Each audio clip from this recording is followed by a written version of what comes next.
সম্মানিত ভিউয়ার্স, আসসালামু আলাইকুম। আমি Mohammad Nazmul Hossain, best electrical service BD এর পক্ষ থেকে সবাইকে আন্তরিক শুভেচ্ছা ও ধন্যবাদ। আশা করি সবাই ভালো আছেন। আজকে আমরা যে বিষয় নিয়ে আলোচনা করব সে বিষয়টা হচ্ছে এইচডিবি কীভাবে ড্রেসিং করা হয়, সার্কিটগুলো কীভাবে আলাদা করা হয়, আইপিএস কীভাবে আলাদা করা হয়, ডিশ, ইন্টারনেট, ইন্টারকম এগুলো কীভাবে আলাদা আলাদা সংযোগ স্থাপন করা হয় সেগুলো আপনারা এই ভিডিওর মাধ্যমে দেখতে পারবেন। আশা করি এই ভিডিও থেকে অনেক কিছু জানতে পারবেন।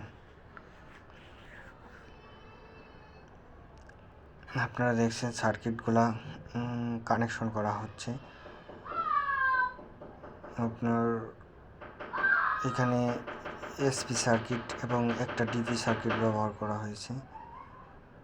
আমরা যেসব সার্কিটগুলো কানেকশন দিচ্ছি, এখানে এসির সার্কিট আছে, গিজার সার্কিট আছে। গিজার সার্কিটের ক্ষেত্রে আমরা 20 এম্পিয়ার ইউজ করছি, circuit breaker SP circuit breaker use করছি। আর মেইনটা হচ্ছে আপনার ডিপি সার্কিট ব্রেকার 63 এম্পিয়ার।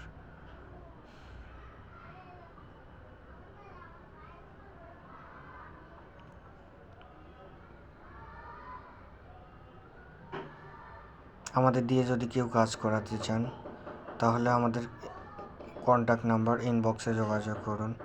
আমরা অতি যত্ন সহকারে আমাদের টিম ওয়াইজ আমরা কাজ করি।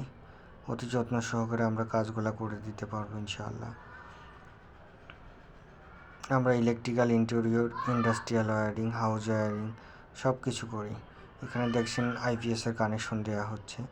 আমাদের এখনও জেনারেটরটা স্থাপন করা হয়নি, এই জন্য আমরা কারেন্টে দিয়ে রাখবো। পরবর্তীতে আমরা জেনারেটর আসলে তখন আমরা করব, জেনারেটরের সংযোগ দিয়ে দেব।